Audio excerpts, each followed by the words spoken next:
Friends, இந்த ஹெல்தியான baby food செய்யறதுக்கு ஒரு அரை டேபிள் ஸ்பூன் அளவுக்கு நம்ம சாஸ் பேனில் நெய் சேர்த்துக்கலாம். ஒரு 4 ஜீரகம் சேர்த்துக்கலாம். 2 பல் பூண்டை சேர்த்து இதை நல்லா வதக்கிக்கலாம். இது கூடவே ஒரு 2 கருவேப்பிலையும் சேர்த்துக்கோங்க. இப்போ இது கூட நான் துருவி வச்சிருக்கிற உருளைக்கிழங்கு வந்து சேர்த்துக்கிறேன். நீங்கள் ஆல்ரெடி நைட்டில் உருளைக்கிழங்கு குழந்தைக்கு கொடுத்து பழக்கம் இருந்தால் அந்த உருளைக்கிழங்கு சேர்த்துக்கோங்க. இல்லைன்னா மார்னிங் கொடுப்பீங்க இல்லையா பிரேக்ஃபாஸ்ட்டாக, அப்போ மட்டும் சேர்த்துக்கோங்க. இப்போ துருவி வச்ச கேரட்டும் வந்து ஒரு 2 டேபிள் ஸ்பூன் அளவுக்கு சேர்த்துட்டு இது எல்லாத்தையுமே நல்லா வதக்கிக்கலாம். ஒரு 1/4 மணி நேரம் ஊற வச்சுருந்தேன்.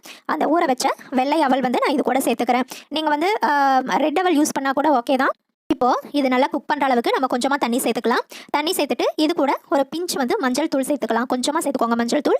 இது கூடவே டேஸ்ட்டுக்கு கொஞ்சமாக சால்ட் சேர்த்துக்கோங்க. காரத்துக்கு கொஞ்சமாக பிளாக் பெப்பர் பவுடர் சேர்த்துக்கிறேன். இப்போ இது எல்லாத்தையுமே நல்லா மிக்ஸ் பண்ணிவிட்டு நம்ம ஒரு தட்டி வச்சு க்ளோஸ் பண்ணிடலாம். இப்போ ஒரு 5 மினிட்ஸ்க்கு பின்னாடி இந்த கேரட் வெஜிடபிள்ஸ் எல்லாமே வந்து நல்லா சாஃப்டாக வெந்துட்டுருக்கு. நம்ம ஒரு கரண்டி வச்சு நல்லா மசிச்சு விட்டுலாம். உங்கள் குழந்தை எந்த கன்சிஸ்டன்சியில் சாப்பிடுவாங்களோ அந்த அளவுக்கு ஒரு மேஷர் வச்சு நல்லா மசிச்சுட்டு அழகாக டின்னராகவோ இல்லை மார்னிங் பிரேக்ஃபாஸ்ட்டாவோ ஊட்டி விட வேண்டியது.